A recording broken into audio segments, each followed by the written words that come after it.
What are major issues and challenges related to fiscal federalism in India?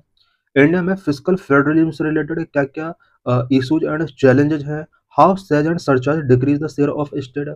Says and surcharge ने किस तरह से state के share को डिक्रीज किया है? इससे रिलेटेड कुछ इंपॉर्टेंट पॉइंट्स हम इस लेक्चर के अंदर डिस्कस करेंगे। Why news? Various southern state governments such as Kerala, Tamil Nadu, and Karnataka have highlighted many issues related to fiscal federalism in India. Southern state such as Kerala, Tamil Nadu and Karnataka ने India में fiscal federalism से related मैंने issues को highlight किया है। Newly constituted 16th Finance Commission should address complaints of increasing vertical and horizontal inequality in devolution. Southern state alleged that the center is discriminating against non-NDA state. Is the center being inequitous in state transfer? Uh, newly elected 16th finance commission को vertical and horizontal devolution से related जितने भी complaints हैं state की, इन सभी को address करना चाहिए। सदर्न स्टेट ने सेंट्रल गवर्नमेंट पर ये एलिगेशंस पुट किए हैं कि नॉन एनडीए स्टेट के अगेंस्ट डिस्क्रिमिनेशन कर रही है। क्या सेंट्रल गवर्नमेंट स्टेट ट्रांसफर के रिस्पेक्ट में इनइक्विटी शो कर रही है? इससे रिलेटेड हम वेरियस पॉइंट्स इस आर्टिकल के अंदर डिस्कस करेंगे। What are two disturbing trends in domain of vertical devolution which needs urgent redressal? Vertical devolution से रिलेटेड टू डिस्टर्बिंग ट्रेंड्स क्या चल रहे हैं जिनको अर्जेंटली रिड्रेस करना होगा। First, union government want to keep a large share of its proceeds out of divisible pool, so they do not want share with state. Union government चाहती है कि जितनी भी इसको प्रोसीड्स रिसीव होती हैं इसका एक लार्ज पार्ट वो डिविजिबल पूल से आउट रखे। ये सेंट्रल गवर्नमेंट की कोशिश है। Secondly, centre has also not been devolving the share of net proceeds to state as mandated by the successive finance commission. दूसरा, सेंटर गवर्नमेंट जो लास्ट कुछ ईयर्स में एक डिस्क्रिमिनेटिंग अप्रोच फॉलो कर रही है वो ये है कि फाइनेंस कमीशन के द्वारा जितने भी रिकमेंडेशंस स्टेट के लिए ट्रांसफर करने के लिए किए जाते हैं, सेंट्रल गवर्नमेंट उतना शेयर स्टेट को डिवॉल्व नहीं कर रही है। इट मीन्स यहाँ पर ये डबल चैलेंज हो गया। नंबर वन चैलेंज कि एक तो जो नेट प्रोसीड है सेंट्रल गवर्नमेंट के पास, उस प्रोसीड में से वो उसको फुल्ली तरीके से डिवॉल्व नहीं करना चाहती है स्टेट के लिए। दूसरा, फाइनेंस कमीशन के द्वारा जो भी रिकमेंडेशंस किए जा रहे हैं उसको भी सेंट्रल गवर्नमेंट फुलफिल नहीं कर रही है। Issues related to net proceed, corporation tax, custom duties, cess and surcharge. Net proceed, corporation tax, custom duties, cess and surcharge से रिलेटेड क्या क्या इश्यूज हैं? द नेट डिविजिबल पूल और net proceed is that part of gross tax revenue from which a share would have to be vertically devolved by the union to all state. Net proceed या फिर net divisible pool, ये gross tax revenue का वो part होता है जिसको union government के द्वारा और स्टेट के लिए वर्टिकली डिवॉल्व करना है। These shares are designed by each finance commission for a 5-year period. ये जो शेयर होते हैं ये एवरी फाइनेंस कमीशन के द्वारा जो 5 ईयर पीरियड के लिए ये शेयर फाइनेंस कमीशन के द्वारा रिकमेंड किया जाता है। अर्लियर और corporation tax and custom duties were fully used by the union, only income tax and excise duties were shared with the state. In constitutional amendment 2000, all taxes of the union were added to the net proceed. 2000 से पहले all corporation tax and custom duties इसको fully तरीके से union government use करती थी, but 2000 में एक amendment किया जाता है। उस अमेंडमेंट के according corporation tax and custom duties को अब नेट प्रोसीड के अंदर यहाँ पर ऐड कर दिया गया। 2000 से पहले income tax and excise duties को सिर्फ स्टेट के साथ शेयर किया जाता था, but sage and surcharge under Article 270 and Article 271 were kept out of the net proceed. The share of sage and surcharge in the gross tax revenue was 18.2% in 2019-20, 25.1% in 2020, and 28.1% in 2021. Constitution के article 270 and 271 के according says and surcharge को net proceed से out रखा गया है। ये एक बहुत बड़ा इशू इस टाइम बना हुआ है कि सेज एंड सरचार्ज किस तरह से सेंट्रल गवर्नमेंट इसके परसेंटेज को इंक्रीज करती जा रही है, और जो नेट प्रोसीड है जिसका डेवोल्यूशन स्टेट के लिए होना चाहिए वो ईयर बाय ईयर डिक्रीज होता जा रहा है। सेज एंड सरचार्ज को आर्टिकल के थ्रू यहाँ पर नेट प्रोसीड से आउट रखा गया है। ईयर बाय ईयर हम देख सकते हैं कि किस तरह से central government says and surcharge के परसेंटेज को इंक्रीज कर रही है। ऐसा करने से ये स्टेट के लिए डिवॉल्व नहीं किया जा सकता है। Constitutional provision to address the issues of package to specific state के लिए पैकेज से रिलेटेड इश्यूज को एड्रेस करने के लिए कॉन्स्टिट्यूशनल प्रोविजंस क्या है। इट मीन्स कुछ स्टेट के लिए, स्पेसिफिक स्टेट के लिए स्पेशल पैकेज वगैरह गिवन किए जाते हैं, उससे रिलेटेड कॉन्स्टिट्यूशनल प्रोविजंस क्या क्या है। आर्टिकल 371 ए टू एच, ए से लेकर एच तक आर्टिकल 371 के अंदर कुछ प्रोविजन है। To address the issue of a package to specific state, provisions are covered in Article 371 A to H, Article 370 for the erstwhile state of Jammu and Kashmir, which is abrogated. Specific state के लिए package से related issues को address करने के लिए constitution के article 371 A to H के अंदर प्रोविजन किए गए हैं। आर्टिकल 370 जो कि जम्मू एंड कश्मीर के लिए था, इसको अब एब्रोगेटेड कर दिया गया है। Additional grant under article 282, article 282 के अंदर क्या प्रोविजन किए गए हैं। एडिशनल ग्रांट में भी need based provision under article 282 which follow under miscellaneous financial provisions. Constitution का आर्टिकल 282 के अंदर किसी भी स्टेट के लिए एडिशनल ग्रांट गिवन किया सकता है, और इसके लिए यहाँ पर मिसलेनियस फाइनेंशियल प्रोविजंस किए गए हैं। Special package, these are purely discretionary which are depend purely on the bargaining power of some state level political parties। Special package जो गिवन किए जाते हैं, ये सेंट्रल गवर्नमेंट की डिस्क्रिशनरी पावर होती है। ये डिपेंड करता है कि state level political party central political party के साथ किस लेवल का बार्गेनिंग करते हैं। जितना बेटर बार्गेनिंग होगा उतना ही स्पेशल पैकेज हाई होगा। Article 275, disbursement of grant to state in need of assistance as provided in article 275। Constitution के आर्टिकल 275 के अंदर प्रोविजन किया गया है कि सेंट्रल गवर्नमेंट किसी स्टेट के लिए अगर स्पेशल असिस्टेंट प्रोवाइड कराना चाहती है, आर्टिकल 275 के अकॉर्डिंग ग्रांट्स डिसबर्समेंट कर सकती है। Article 280, the finance commission is constituted by the president every 5 years or earlier to make recommendations regarding the distribution of a share of taxes collected by the union to the state and how this is to be distributed among the state as per article 280। Constitution का article 280 के according president every 5 years में finance commission constitute करता है, जो कि state के union के द्वारा कलेक्ट किए गए टैक्स में से स्टेट के लिए शेयर किए जाने वाले टैक्स से रिलेटेड रिकमेंडेशंस गिवन करता है। किस तरह से इस टैक्स को स्टेट के अमाउंट डिस्ट्रीब्यूट किया जाएगा, इससे रिलेटेड रिकमेंडेशंस फाइनेंस कमीशन को गिवन करने होते हैं। Recommendation of finance commission on devolution of finance to state. 15th finance commission के क्या क्या रिकमेंडेशंस रहे हैं स्टेट को फाइनेंस डेवलप करने से related. Now 16th finance commission is in existence. 15th finance commission recommendations given below. Present में 16th finance commission existence में है, पर इससे पहले 15th फाइनेंस कमीशन के क्या क्या रिकमेंडेशंस थे स्टेट के लिए फाइनेंस डेवोल्यूशन से रिलेटेड, वर्टिकल डेवोल्यूशन से रिलेटेड क्या क्या रिकमेंडेशंस थे। Share of central tax for state.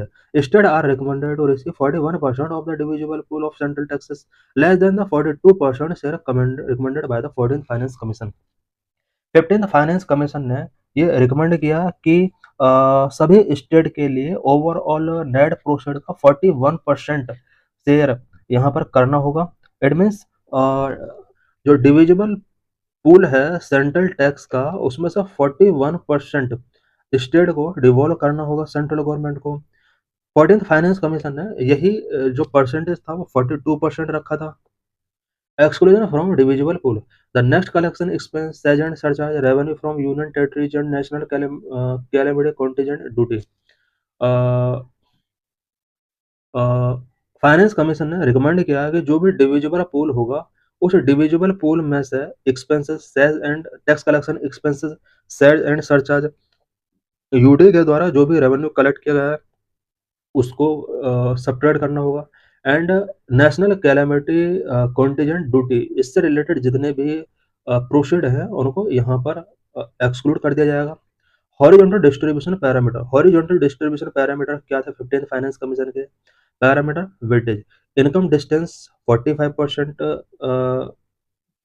Weightage था, पॉपुलेशन का 15% weightage, demographic performance 12.5%, state area 15%, forest and ecology 10%, tax and physical effort 2.5%, इसका मीनिंग ये हुआ है कि जिस स्टेट की इनकम सबसे ज़्यादा होगी, उसको सबसे ज़्यादा यहाँ पर फंड का डेवोल्यूशन किया जाएगा। पॉपुलेशन के बेस पर 15% है एंड डेमोग्राफिक परफॉर्मेंस के बेस पर 2.5%, स्टेट एरिया के बेस पर 15%। इसी तरह से यहाँ पर कुछ पैरामीटर्स गिवन है। What are various issues and challenges related to cooperative fiscal federalism? Cooperative fiscal federalism से related various issues and challenges क्या-क्या हैं? Number one, the decreasing share of state in central taxes.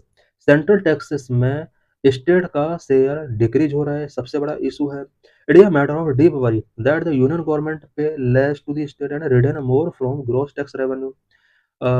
ये एक deep वाली matter है कि union government state के लिए लेज पे कर रही है एंड ग्रॉस टैक्स रेवेन्यू में से ज़्यादा शेयर अपने पास वो रख रही है। Number two, says and surcharge not included in the individual pool of taxes. Says and surcharge tax के डिविजिबल पूल में इंक्लूड नहीं किया गया, ये भी एक बिग कंसर्न है। द अमाउंट कलेक्टेड है says and surcharge along with the cost of collection is not included in the divisible pool of taxes. Number three, share of sales and surcharge has increased over the years. The divisible pool has shrunk.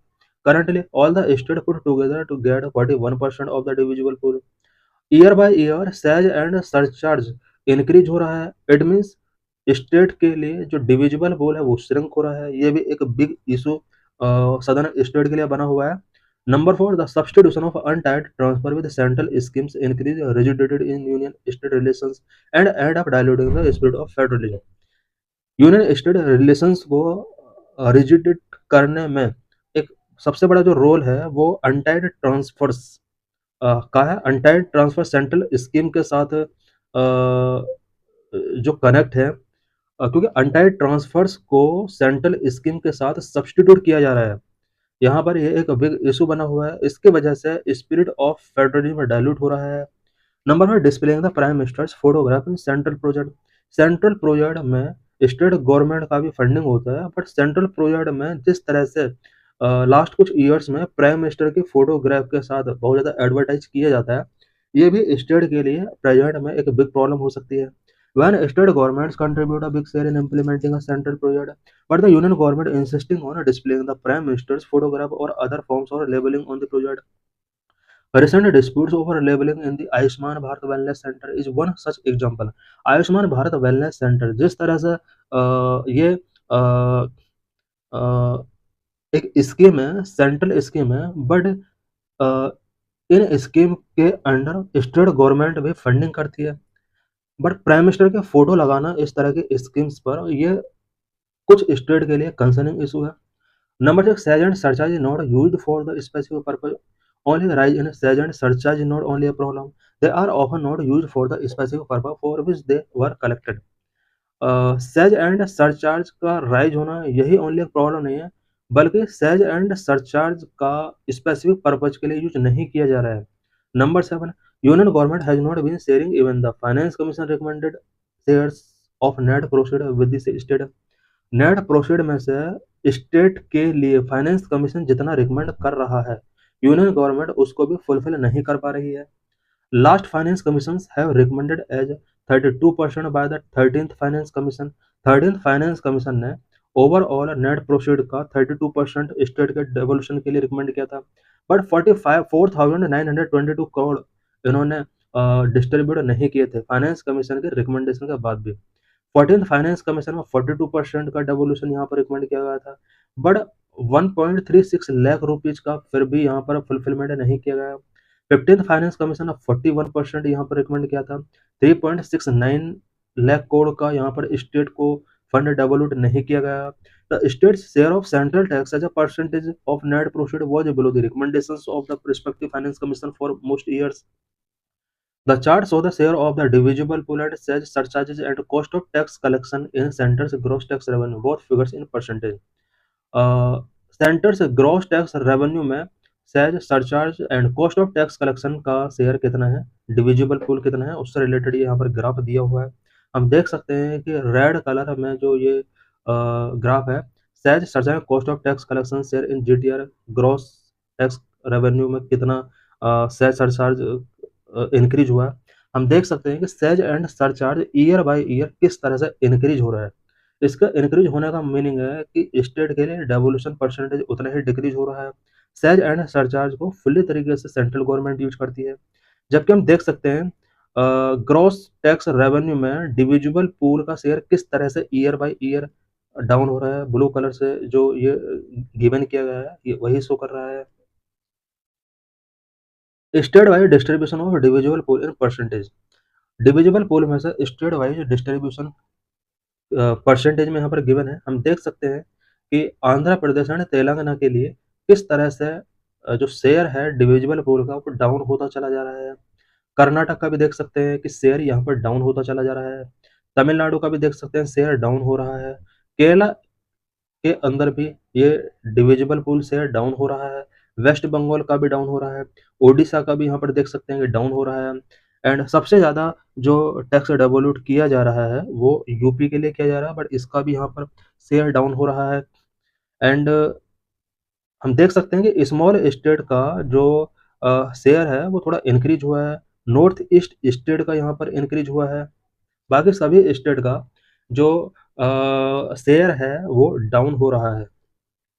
Need of raise tax devolution. Tax devolution को हमें raise करने की need है। Many state have raise the demand that the share of tax devolution from the net proceed must be fixed at 50% by the 16th finance commission. Many states ने ये demand raise किया है कि net proceed में से जो tax devolution किया जा रहा है स्टेट के लिए 50% फिक्स होना चाहिए। इट मीन्स 50% तक यहाँ पर जो नेट प्रोसीड है उसका स्टेट के लिए डेवोल्यूशन किया जाना चाहिए। 16th फाइनेंस कमीशन से ये इन्होंने डिमांड किया। Such as increase in devolution would give state more to spend on their citizen. Devolution में अगर इस तरह का इंक्रीज होगा तो स्टेट को यहाँ पर ज़्यादा फाइनेंसेस मिलेंगे और स्टेट अपने सिटीजन के लिए मोर स्पेंड कर सकते हैं। Overall it will be a move towards a healthy system of cooperative fiscal federalism. ये कोऑपरेटिव फिस्कल फेडरलिज्म के हेल्दी सिस्टम के लिए एक गुड मूव हो सकता है।